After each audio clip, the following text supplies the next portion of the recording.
not doing too much of a background on this just because I didn't really draw one in.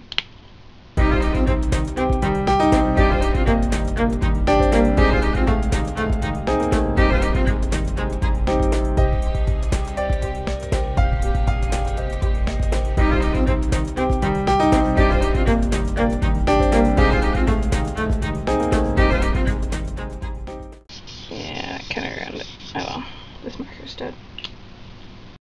See if I can fix this over. If you have a dead cloud blue, which is what that other one was, then it's actually really good for metal. This one's dead too. It's not something I highly recommend, but if your markers start dying, just try sticking them on your tongue or rolling them in a little water. The thing with the markers is that you don't actually need to fill in the space to get the effect that you want. Apply a little thicker in the areas where there's shadow.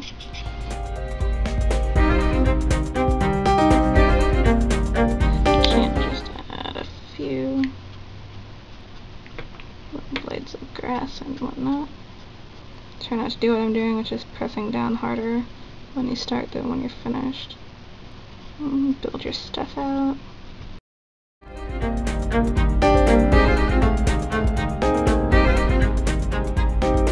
Once again, you don't even have to fully color them in or anything.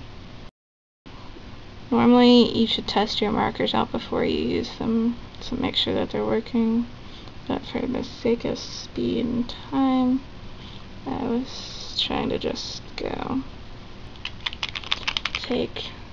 Put in a few little highlights. A lot of people like to use liquid whiteout so you can just splash it on the page.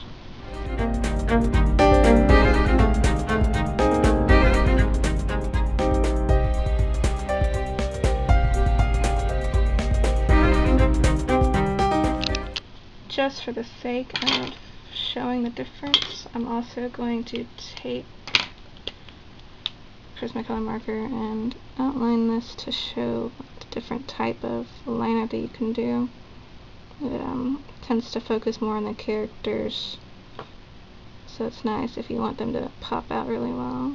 You just take a thick outline and you just go around the character, don't actually go into their field. It's also good for if you're working with PrismaColor markers, because if you let it dry and then you do this, you can hide some of the imperfections where you go out of the lines and such. It's also a way for if some of your stuff runs together for you to distinguish it more. You don't necessarily have to do the same width the whole way through, you don't necessarily have to outline the whole thing. It's all up to your personal style. If you do something like this, where if you take out the sky and you just have the landscape down here, you might bring the thick line down and then stop it, fade it back into the thinner one, just for the sake of making the character pop, and then if you thin it out, it'll make him fade back into the background. And then sometimes you might want to come through if there's certain pieces that look like they don't stand out against each other. Let's do something like that, make them pop a little more.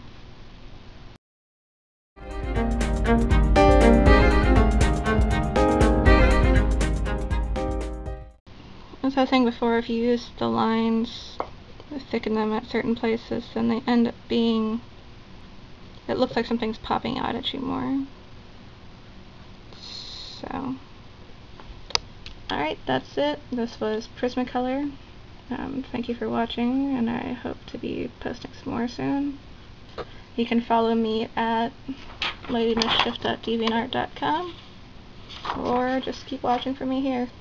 Thank you. Oh, and I actually wanted to mention one more thing real quick, and that is, don't keep anything important behind the page. It does bleed through, as you can see over here.